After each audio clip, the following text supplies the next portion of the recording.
How's it going, everybody? My name is LuckyBunz, and in today's video we're going to be going over everything you need to know for the upcoming Team GO Rocket Takeover event in Pokemon GO. With that being said, let's go ahead and get started.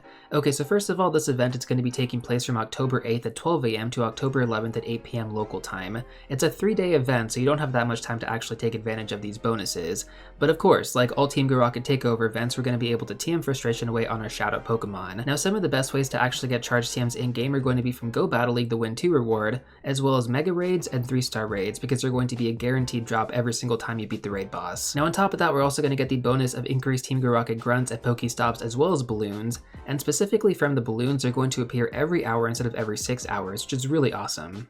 And then finally, for the bonuses, we're going to have event-themed field research, which will actually award mysterious components along with fast and charged TMs. Now, like usual during these events, we're also going to have Pokestop XXL showcases. These can actually get you some really good items in game like incubators, lucky eggs, start pieces, incense, and even lure modules if you do end up placing first or second. So with that being said, it's actually really important to hold on to certain Pokemon during this event, especially double extra large variants for the best chance at actually getting the win. Next up, let's take a look at the event bundle, which is going to cost 300 Pokecoins. You're going to get 1 incubator, 1 rocket radar, and 1 premium raid pass. We did actually have this same event bundle featured during the last Team GO Rocket Takeover event. The total shop value of this bundle comes out to about 450 Pokecoins, which means you're going to be saving about 150 each purchase. So if you do actually want to speed up your interactions with the Team GO Rocket leaders, as well as focus on raid battles, this would basically provide you with free incubators every single purchase. Now, I do want to remind you guys, you can get rocket radars for free, it's just a little bit more time consuming. So when it comes down to it, as a pay-to-play player, I can see the advantage to this, but as a free-to-play player, there isn't really a big incentive here. Now, on top of that, we also do have a web store deal, which is going to be the Ultra Raid Box for $5.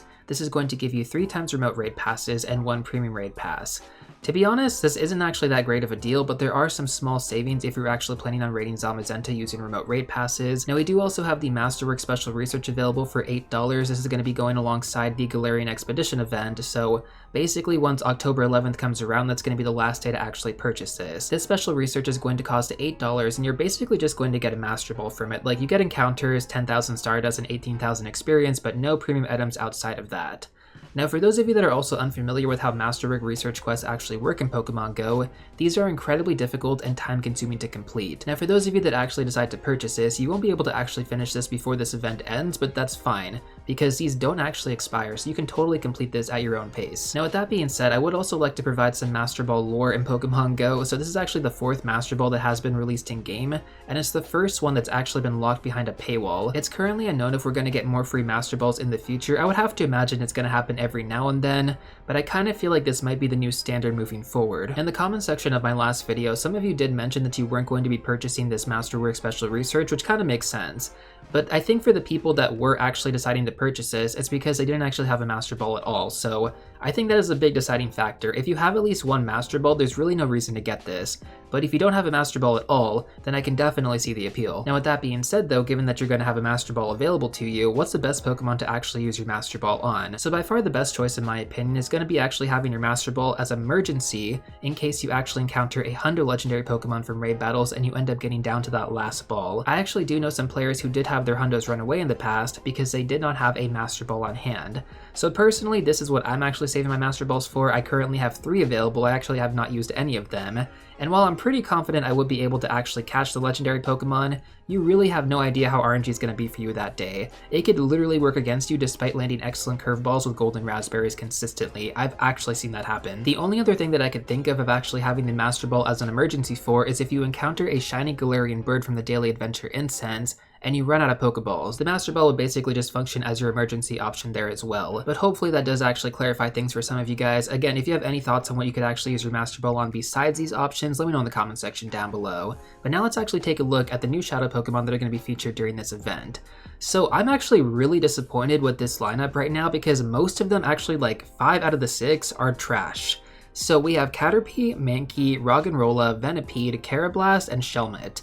Now, some of these Pokemon could have actually been good before the Season 20 nerfs, but because of them, it's just like, okay, why are we getting these now? Like, we should have got these before, you know what I mean? Anyways, so let's go through them right now. So first of all, we have Caterpie, which evolves into Butterfree as the final evolution. So Caterpie, the only thing I can think of actually using this Pokemon for is a cheap purification cost, because it's only going to cost 1,000 Stardust to purify, whereas most other Pokemon cost 3,000 Stardust and 5,000 Stardust. And I do want to remind you, the more progress you actually make on that medal, for example, getting to Gold, it does give you extra Premier Balls during your Shadow Pokemon encounters. So getting the Team GO Rocket Battle medal up, as well as the Purification medal up, those both give you more Premier Balls to actually catch Shadow Pokemon, so it's really important to actually work towards this medal, even though it is kind of annoying to have to spend Stardust. Next up we have Mankey, which evolves into Annihilate as the final evolution. Unfortunately, Annihilate is actually one of the Pokemon that got nerfed quite badly. Even though it is still usable, it went from like a top meta pick, like top 10, to like niche at best now. It's just not that good anymore, like there's way better options to go for. Following that, let's go over Roggenrola, which evolves into Gigalith as its final evolution.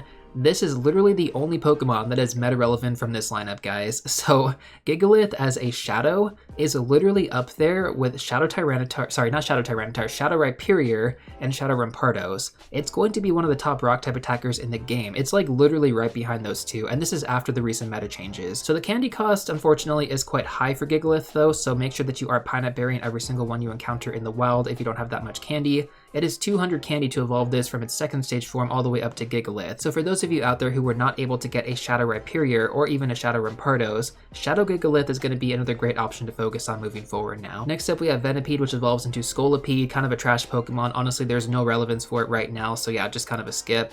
We also have Carablast, which evolves into Escavalier. Now, Carablast and Shelmet, when you trade these Pokemon normally, this actually reduces the candy cost to evolve them, but because they're going to be in their Shadow forms, and obviously you would want to keep them in their Shadow forms, you can't trade them. And you can't trade Shadow Pokemon anyway, so you would have to purify it if you wanted to trade it. So when it comes down to it, it's going to be a lot of candy to actually evolve these to their respective evolutions. And these two Pokemon are honestly incredibly rare. Like, I have such a hard time finding these Pokemon in the wild. I barely have any candy on them, and I try to Pineapple Berry them as often as I can.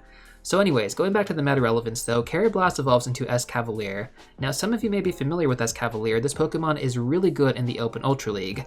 At least it was. After the counter nerf, it's really not that good in PvP anymore, which really sucks because Escavalier was like one of the top dogs, especially in the Open Ultra League. But yeah, basically after the counter nerf, Escavalier just got benched for good. I mean, at least until we get another meta shakeup. When it comes down to Shelmet, which evolves into Excelgor, this also has no meta relevance. It never really did before either, so I mean, that's kind of just going to stay the same. There's always a possibility though, right, that it could get a move shakeup and it could end up being good in the future, and just having access to that Shadow now, well, you never know. Once again, for any of these Pokemon, if you do actually end up getting a good PvP IV spread, and I'll go over how those actually work later on in this video, it's definitely worth holding on to them for the foreseeable future. So if you do have the storage space and you actually get a really high ranked version for like Open Great League, that's definitely worth holding on to, because getting the Shadow Pokemon with good PvP IVs is really difficult to do. Next up, let's go over the Team GO Rocket leaders, which are going to be switching rotations during this event. So as always guys, we don't actually know what Pokemon we're going to be getting as a new Shiny Shadow rotation until the event starts. But the last chance to actually get Shiny Shadow Anorith, Lileep, or Carvanha is going to be on October 7th, at least until we actually know when they're going to be available once again. Sometimes that can be from Team GO Rocket Grunts or whatever. So I mean, honestly though, when it really comes down to these Pokemon, it was a pretty awful rotation, probably one of the worst rotations we've actually had. I really doubt anybody is going to be trying to get these last minute. Maybe Carvanha, but that's like the only Pokemon because it actually does have some niche play. I'm not really sure where this actually falls into place here, but I wanted to go over this right now before I forgot about it. The best Pokemon to actually TM Frustration away on. So for some of you guys, you can just TM Frustration away on all of your Shadow Pokemon, but I know many of you guys out there are probably going to be limited on the amount of charge TMs you have, even if you actually take advantage of the tips I recommended earlier. So if you only have a limited amount of charge TMs, then your next best option would be to check out my top Shadow Pokemon to remove frustration on video.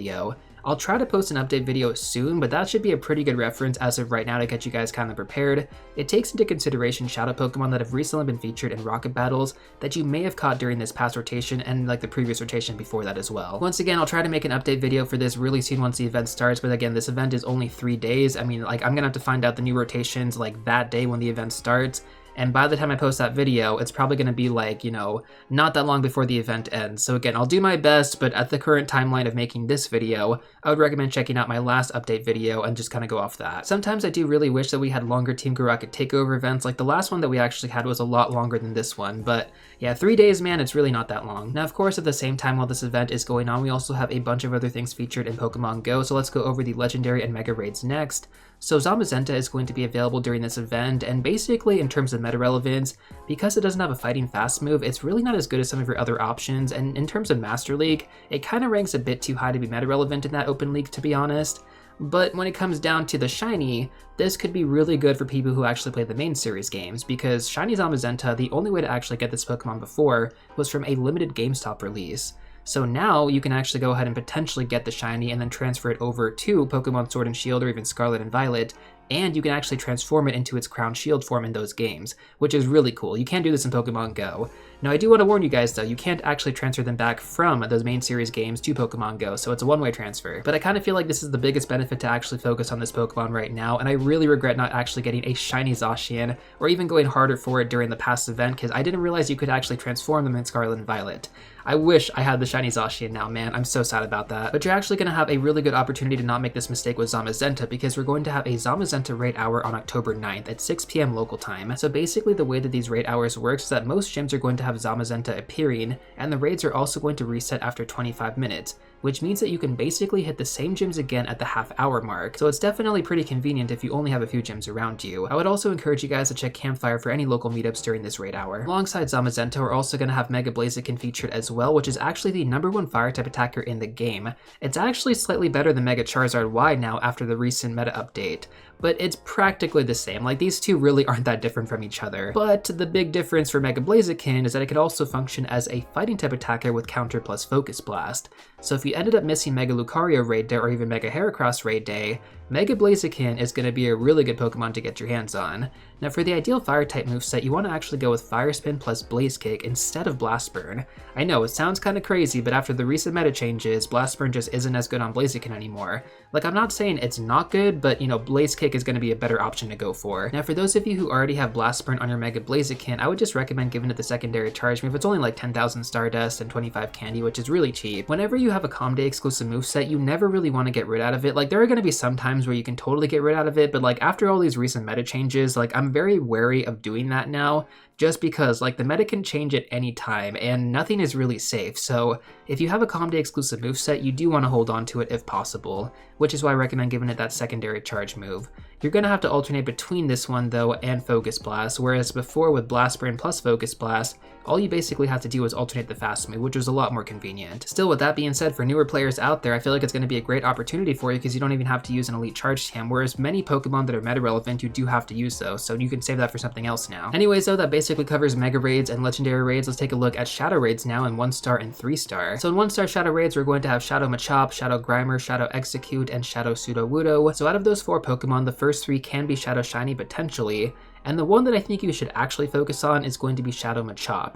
Even though the IV floor is going to be 666 from raids, and you pretty much can't really use this as a good Pokemon for the Great League or the Open Ultra League, even though it's like super meta relevant as Machoke and Machamp right now, Shadow Machamp is also a pretty good fighting type attacker to use in game. So if you actually end up getting a really good IV spread, you could also power it up for the raid/gym meta. There aren't really that many Pokemon that outrank it after the recent raid changes, so Shadow Machamp kind of holding down his meta relevance. Now from 3-star raids, we're going to have Shadow Pinsir, Shadow Sableye, and Shadow Mawile. All 3 of these Pokemon can have the potential to be Shadow Shiny. Basically, most of these Pokemon available from raid battles are only going to be worth focusing on for the Shadow Shiny hunters. And to be honest, when it comes down to free-to-play players out there, I would only really do this if you have the extra free pass to burn. You can just use it on these. And I can totally attest to this too, because I actually ended up getting a shiny Shadow Drowsy this way. It was super unexpected, but I mean, I had the free pass. I was like, oh, I might as well just do this. I mean, I'm gonna have it just expire anyways. So I did it, got the shiny Shadow Drowsy, and yeah, that's basically it. I don't believe that the odds are increased for the raid battles, but again, like Shadow Shinies in game, guys, are some of the rarest Pokemon to have, and if you do have them, you can't trade them, so it's a huge flex. Now technically, even though this Pokemon isn't going to be featured during this event, it is going to be featured over the weekend. That Pokemon is going to be Shadow Entei. This Pokemon is definitely a top priority, especially after the recent meta changes. It got bumped up quite a bit. Like, a lot of Shadow Pokemon are actually a lot better now. And Shadow Entei, like this is its 3rd rotation, guys. It's probably not coming back after this. So if you haven't actually got yourself a few of these, I would try your best to actually get some players together to take this down. Moving on over to our main topic of discussion though, Special Research Super Rocket Radar for Shadow Heatran. Okay, so Shadow Heatran is going to be replacing Shadow Cresselia as the next Shadow Legendary available from Giovanni. This rotation will begin right when the event starts at 12 AM. If you want to get yourself a Shadow Cresselia before it leaves, you will need to do this before October 8th. So October 7th. Now in terms of meta relevance for Shadow Heatran, based on my calculations, this is going to be one of the top fire type attackers in the game in its shadow form. It's already a complete powerhouse in its normal form after the recent changes to raids. I do also want to mention though, this is factoring in the signature moveset Magma Storm, which does require an elite charge TM. That being said though, Flamethrower is still a good secondary option. I mean, like it's only slightly worse, so it's still very much relevant if you decide to not give it the elite TM. Basically though, long story short, when it comes down to Shadow Heatran, specifically with Magma Storm, it is going to be, I believe, within the top 5 for fire type attackers. So this thing is crazy good. Now in terms of PvP relevance, it's kind of difficult for me to predict since PvPoke has not actually updated their website for this Pokemon just yet. However, I will say that it does have a decent chance of actually being good, because regular Heatran ranks at number 43 right now in the Open Master League. And for those of you out there who like running spicy Pokemon in the Open Great League, Heatran is going to be Great League eligible because it's going to be caught as a Shadow Pokemon at level 8 or level 13 with the Weather Boost. If you actually caught it from raid battles, it would be at level 20, and if you caught it from field research, it would be at level 15. So for those of you guys out there who are invested into PvP, you may want to actually hold on to this for the future in case the meta ever changes, which is a high possibility. But in the current meta right now for the Open Great League, you can't really use this that much. So I mean, it's not going to be used right now. It's very much a future investment that could definitely pay off for you. So I know that kind of felt like a lot, so let's go over this in kind of more of a brief statement. Should you actually stack your Super Rocket Radar and not use it on Shadow Heatran? So first of all, let's break this down. If you want to increase your power potential for your fire type raid team, this will be an amazing addition. Even just powering up the Shadow to level 30 will give you the power potential of a level 40 Reshiram. Shadow Heatran is that good. The recent changes to raids also made Shadow Pokemon a lot more powerful, so that is also a consideration as well. If you already have an Apex Shadow Ho-Oh, Shadow Moltres, Shadow Entei, Shadow Darmanitan, Shadow Chandelure, then you probably don't need this as much, as it's only going to be a small upgrade comparatively. That being said though, if your team consists of mostly non-Shadow Pokemon for fire types, this will be a really good upgrade for you, so definitely recommend if you don't have that many good fire type Pokemon. Now personally speaking, I'm not really sure if I'm going to be using my Super Rocket Radar or if I'm going to stack it for the future. I'm still a bit undecided. Heatran would be a nice upgrade, like it would definitely increase my power potential, but my fire type team is actually pretty good right now. To be determined, honestly. I feel like my analysis kind of makes sense, and again, like I'm in a pretty unique scenario. I think for most of you guys out there, this is going to be worth using your Super Rocket Radar on. I don't know if you want to actually use multiple of them. Again, like you might want to just get one and then that can be okay. I mean, I kind of like having a rarity, especially with all the meta changes. If you kind of focus too hard on one Pokemon, it could get nerfed in the future and then you're going to be out a ton of Stardust and resources. Whereas if you actually focus on like different Pokemon, you have a better chance of actually maintaining their meta relevance over time, just like overall meta relevance in like fire type, grass type, etc., stuff like that. But yeah, basically when it comes down to it, guys, for those of you that are unsure on how to actually stack your Super Rocket Radars if you don't want to actually use it on Shadow Heatran, let me explain both the old and new methods for doing this. So first of all, let's go over the new method. So basically all you have to do is just stay on page 1 of the Special Research quest. Don't make any progress at all, and then when the next rotation comes in, you pretty much just automatically unlock the new one without even having to complete the old one. You can pretty much do this as many times as you want as long as you stay on page 1 of each Special Research. Once you're actually ready to redeem all the stacked radars, just sync up the quest at the Beat Giovanni page, and then you can pretty much be good to go from there. I actually did this with, I forgot which Pokemon I did this with. It might have been Shadow Kyogre or Shadow Groudon, but I had like a bunch of quests stacked up. I literally had 4, and I redeemed them all at once, and I got 4 Super Rocket Radars just like that. And the ones that I skipped were the Shadow Regis, which are really honestly not that good. I mean, okay, that's not true. They're kind of good in PvP, but I don't really want to use them in PvP, so again, I just saved my Super Rocket Radars. It was my choice. And again, like, it's your choice to do so as well moving forward. If you don't want to use it on Cresselia or Heatran or whatever, like, that's up to you. Next up, let's go over the old method though. So for those of you guys that are watching this and you already went past page 1, you're gonna have to use this method. And this only works for 1 rollover, so you basically have to complete all the way up to the second to last page where you have to beat Giovanni, then just wait on this page until the next Special Research quest is released.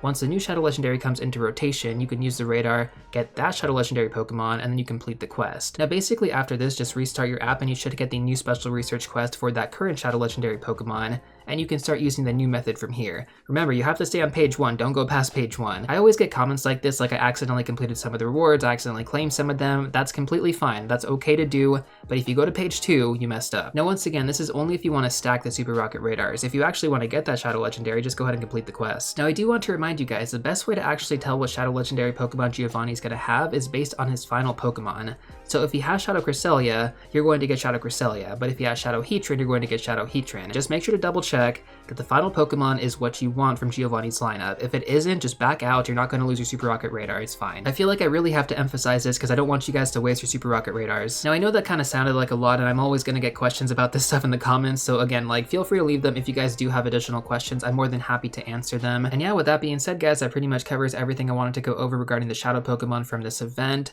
There's not really that many to focus on, so again, go back and rewatch things if you need to, but from here on out, I'm going to go over PvP IVs first, because like I said I would, and then we're going to go over the best Pokemon to focus on, plus some additional tips and tricks. So first of all, PvP IVs, how these actually work. You want to have low attack IVs and high defense and high stamina IVs. Now the reason for this is because it allows you to level up your Pokemon the most before it hits the CP limit for the Great League or the Ultra League.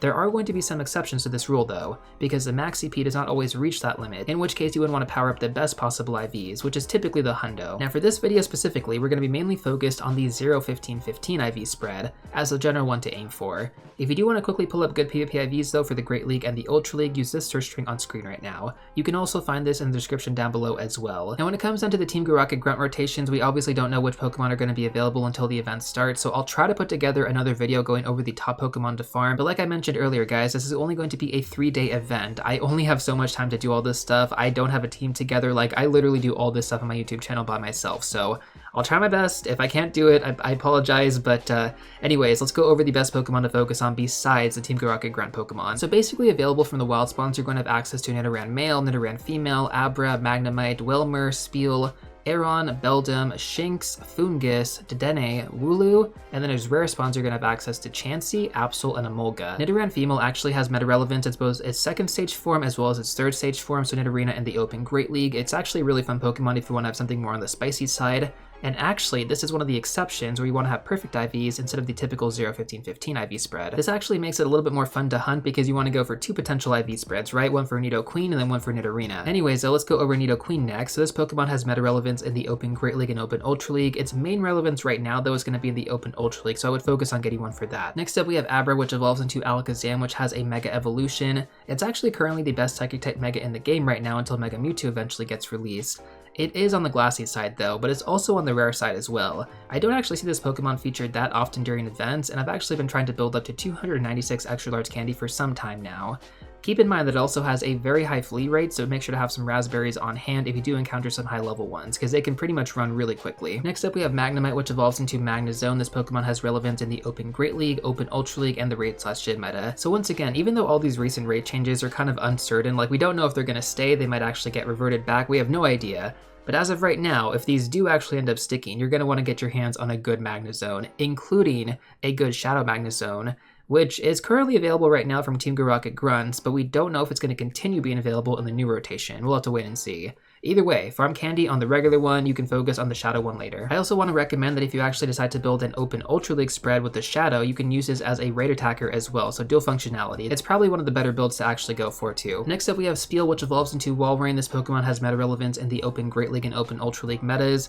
The biggest downside though is that it does require 2 legacy movesets in order for it to be relevant, so while you do have the opportunity to farm this Pokemon during this event, I would mainly just focus on getting a good IV spread and then hold on to it for a future event where you can actually get that legacy moveset for free when you evolve it. The next Pokemon is a banger, like I mentioned in the other video as well, that's going to be Beldum, which evolves into Metagross. Now do not evolve your Metagross just yet guys, we just had a comm date for this Pokemon, which means during December we're going to be able to get its legacy moveset Meteor Mash for free when we evolve it, so hold on to all of your best IV Beldum during this event because this Pokemon has meta relevance in the Open Master League, the Raid/Gym meta. It also has a future Mega Evolution, and it's relevant in Dynamax raid battles. Beldum is arguably the most important Pokemon to focus on during this event. Like, I know for a fact most of you guys do not have enough candy on your Beldum. Pineapple Berry every single one of these Pokemon, make sure that you have the correct Mega Evolution, which I'll go over later. But yeah, Beldum, top priority guys, literally top priority. The next Pokemon is going to be Foongus, which isn't actually meta relevant, it just has a boosted did catch Stardust of 500, 625 with the weather boost. So basically the only thing I want to tell you guys to do is catch every single one of these that you do see. Next up we have Chansey, which is going to be one of the best gym defenders in the entire game, at least according to me and probably according to most people. It benefits super well from the CP decay and also has incredibly good defensive stats. Chansey isn't a Pokemon that you typically see in the wild very often, and you do need a lot of candy to actually power it up, including extra large candy, so make sure to Pineapple Berry every single one of these that you do encounter. Now even though this Pokemon isn't technically a part of the featured Pokemon during this event, I also want to go over Galarian Moltres because a lot of people are kind of focused on the daily adventure incense during the Galarian Expedition. So Galarian Moltres, if you do end up getting a good IV spread for PvP somehow, this Pokemon is super good in the Open Great League and Ultra League metas. Again, it's kind of a long shot, but if you are able to get it, you're going to be so happy that you did. So with that being said, that pretty much covers all the wild Pokemon encounters. We also have the Dynamax raids as well, which I want to go over really quick. So first of all, let's go over the Dynamax Gen 8 starters, Grookey, Scorbunny, and Sobble. So similar to the Kanto starters, these Pokemon are also going to have special Gigantamax forms in the future.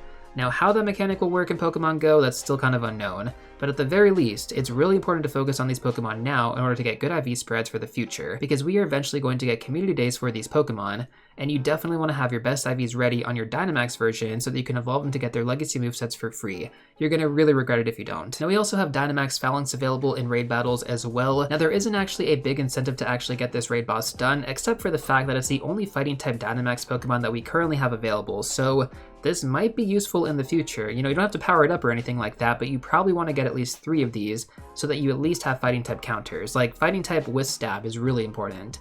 Now, in terms of actually doing the solo for this raid boss, I don't recommend it. It's way too resource intensive, and honestly, you can get this done incredibly easy just doing it by a duo. I did this with a friend, and we only used level 20 Charizard with Air Slash as the fast move to get max Airstream when it Dynamaxes, and that's all I needed. I literally only went through one Charizard. Like, the second Charizard had most of its health, and they're level 20. Like, that's the level that you catch them at from raids. The only requirement is evolving them from Charmander all the way up to Charizard. And again, I do want to clarify, I evolved my bad IV ones, not my good IV ones. I'm saving my good IVs to evolve them at a future event to get Blast Burn. But as of right now, those are good enough. Now with all that being said, that pretty much covers all the event spawns, raid bosses, etc. I mean, everything we pretty much have gone over in this video, but I do have some more tips and tricks to help you guys out with this event. So take advantage of these moving forward. Guaranteed extra large candy trades. For those of you that kind of forgot, we do have the seasonal bonus of guaranteed extra large candy from trading Pokemon if you're level 31 or higher. This is arguably one of the best bonuses in the game. Extra large candy is really important. You need to have that resource to power Pokemon to level 50, and we have a lot of meta-relevant Pokemon featured right now. We have Beldum, we have Abra, we have Zamazenta, we have Chansey, we have Absol, which has a Mega. The other seasonal bonus that we do have right now is going to be 1.5 times friendship experience. It's by far the best way to get experience in the game, even without the 1.5 times friendship experience. Like, you get 200,000 on a Lucky Egg for hitting best friends. That's incredibly good. With this bonus though, that is 300,000 guys. 300,000 experience for hitting best friends. Now keep in mind, most people probably aren't going to get best friends while this bonus is active, but you can totally focus on many ultra friends, many great friends, and even many good friends. If you actually host through PokeGenie, you're going to get 5 friends added at a time because you're going to be inviting them over to the raid boss. And so these are all going to be good friend interactions, which means you're going to get 4,500 experience for every single one of them, 9,000 if you actually have a Lucky Egg on, plus the experience that you get from defeating the raid boss. So yeah, that's a lot of experience just for that alone. Now for me personally, as a free-to-play player, I probably wouldn't be using Lucky Eggs on something like this. I would try to combine them more with stuff like Ultra Friends or Best Friends or even Great Friends, multiple of them obviously. But, you know, for those of you guys out there who don't really care, I mean, it's going to be a really good way to get experience right now. So at minimum, make sure that you're opening all of your gifts every single day to increase your friendship, and send gifts as often as possible. Once you're actually out of gifts too, your buddy Pokemon will bring you 5 gifts occasionally throughout the day. So this is pretty nice, but you have to be out of gifts. If you have gifts in your inventory, it's not going to work. I've actually had this happen anywhere from 1 to 3 times a day, which is pretty good. And then one more tip I want to recommend in terms of opening gifts is to hit the X button really quickly to skip the animation on that. This literally saves so much time when you're opening your daily 30 gifts. Now finally, the best Mega Evolution. So for this event, it looks like having a Psychic type Mega is going to benefit you the most. I would probably recommend either Mega Medicham or Mega Slowbro as your best options. Mega Medicham is actually going to be a fighting and psychic type Pokemon, which means you're going to be able to focus on Zamazenta raids for the candy bonuses, plus Abra and Beldum. Mega Slowbro also going to be a dual psychic as well as a dual water type Pokemon, so you can focus on Abra, Beldum, Wailmer, and Spiel. So if you're not going to be that focused on these Zamazenta raids, Mega Slowbro definitely has an edge. That's a Pokemon I've been using personally during this event. If you don't have any of these Pokemon though, you could also go with Alakazam, Gardevoir, Latios, Latias, Rayquaza. Those all cover Psychic types as well in terms of the candy bonus. If you don't have any of them, that's honestly okay. You can just go with Mega Blaziken. That's really just going to cover you for Zamazenta raids and maybe the occasional random spawn, but not really going to cover you event spawn wise. Once again, whichever one of these Pokemon you do have at Mega Level 3, that is going to take priority because you're going to get more extra large candy as well as more regular candy. Now finally, I do want to remind you guys that the shiny Galarian birds were just released in Pokemon GO, and while they are quite rare in game right now, you miss all the shots that you don't take. So make sure that you do remember to use your daily adventure incense, and if you actually want to increase your chances of encountering them, then check out this video right here.